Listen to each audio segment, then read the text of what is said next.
Paediatric rehabilitation, அதாவது குழந்தைகளுக்கான வளர்ச்சி குறைபாட்டுக்கு பிசியோதெரப்பி சிகிச்சை, அதற்குண்டான ரீஹாபிலிட்டேஷன் சிகிச்சை. இது எவ்வளவு நாளைக்கு செய்யணும் அப்படின்றது நிறைய பேருக்கு ஒரு சந்தேகம் இருக்கும். அதாவது ஒரு செர்பரல் பால்சி, அதாவது டிலேட் மைல்ஸ்டோன் அப்படின்னு சொல்லலாம். குழந்தையோட வளர்ச்சி விகிதம் குறைபாடாக இருக்கும், நார்மலுக்கு மேட்ச் ஆகாது, ஒரு ஏஜ் வேரியன்ஸ் இருக்கும். ஸோ அந்த மாதிரி இருக்கிறவங்களுக்கு ட்ரீட்மெண்ட் எப்படி இருக்கும் அப்படின்னா, அதாவது இந்த குழந்தைகளோட வளர்ச்சி குறைபாட்டில் எலும்போட வளர்ச்சி பெரிதாக பாதிக்கப்பட்டதில்லை, தசைகளோட வளர்ச்சி மட்டும்தான் அதிகமாக பாதிக்கப்படுது. ஸோ அப்படின்னும் போது போன் க்ரோத் ஆஸ் யூஷுவல் போயிட்டு இருக்கும், மசில்ஸ் அதனுடைய ப்ரொபோர்ஷனாக க்ரோத் ஆகாது. ஸோ அப்படின்னும் போது அவங்களோட எலும்பு வளர்ச்சி, ஒரு இயற்கையாக எலும்பு வளர்ச்சி ஒரு 21 வயது வரைக்கும் முதிர்வடை ஏற்படும்.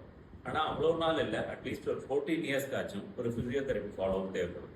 அப்போ தான் அந்த மசில் அண்ட் போன் ரெண்டுமே ஈக்குவலாக ப்ரொபோஷனலாக க்ரோ ஆகிட்டே இருக்கும். ஸோ சம்டைம் என்ன பண்ணுவாங்க அப்படின்னா, குழந்தை ஒரு 3 வயசு 4 வயசு ஓரளவுக்கு மூவ்மெண்ட் நல்லா வராங்க அப்படின் போது அவங்க ட்ரீட்மெண்ட்டை சடனாக ஸ்டாப் பண்ணிடுவாங்க.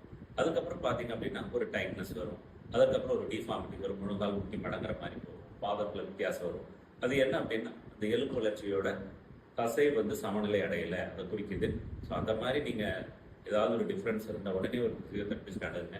அதே மாதிரி எப்பயுமே ஒரு ஃபாலோ, ஒரு மந்த்லி ஒரு தடவை, ஈவன் குழந்தை நல்லாவே ஒரு 3-4 வயதில் ஆகிட்டாலும் ஒரு மந்த்லி ஃபாலோ ஃபிசியோதெரபிஸ்ட்டை பார்க்கும் பொழுது உங்களுக்கு ஒரு simple stretching technique, simple exercise protocol, அந்த மசில் ஆப்டிமல் லென்த்தில் இருக்கா அதை செக் பண்ணி அதற்குண்டான ஒரு எக்ஸசைஸ் ப்ரிஸ்கிரிப்ஷன் கொடுப்பாங்க. ஸோ அப்படி நீங்கள் ஒரு ட்ரீட்மெண்ட்டை தொடர்ச்சியாக பண்ணும்போது தான் குழந்தை நார்மல் க்ரோத், அந்த வயதிலையும் நல்ல சமநிலையில் இருப்பாங்க. ஸோ இந்த மாதிரி ஒரு சிகிச்சை வேணும் அப்படின்னா ஃபிசியோ இன்பேஷன் நியூரோ ரீஹாப் சென்டரை அணுகுங்கள். நன்றி, வணக்கம்.